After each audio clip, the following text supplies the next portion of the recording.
பூமியில் இந்த இடம் அமைந்திருக்கக்கூடிய இடம் இருக்கு இல்லையா?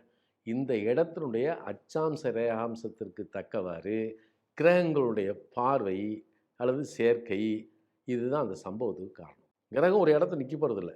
அது வானமண்டலத்தில சுத்திக்கிட்டே தான் இருக்கு. நம்ம பிறந்த நேரத்த வச்சு ஒரு ஒரு ஜெராக்ஸ் மாரி ஒரு ஜாதகத்த எடுத்து தான் வச்சுக்கிறோம். பூமி, "பொன்னையா நீ பிறந்துட்ட. நான் கிரகம் இப்படி நின்னு உனக்கு அருள்பாலிக்கிறேன்." இல்ல. அது வேலைய அது பார்த்துக்கிட்டு இருக்கு. நாம தான் ஜெராக்ஸ் எடுத்து வைக்கிறோம். அதுக்கு நாம நல்லது, கெட்டது பார்த்துக்கிறோம். எத்தனையோ அ விபத்துகள், விமான விபத்துகள் நடந்திருக்கு. ஏன் விமான விபத்து நடந்ததுக்கு பின்னாடி ஒரு தடயமும் தெரியாம, ஒரு சின்ன தகரத்த கூட எடுக்க முடியாம கிடந்து, அதோட இது கடலுக்கு அடியில ஏதோ கிடந்து, இப்ப எத்தனையோ ஆண்டுகளுக்கு பின்னாடிலாம் எடுத்திருக்காங்க. அப்ப இந்த சம்பவங்கள்லாம் ஏன் நடக்குது? அப்படின்னு ஒரு விஷயத்த பார்க்கணும்.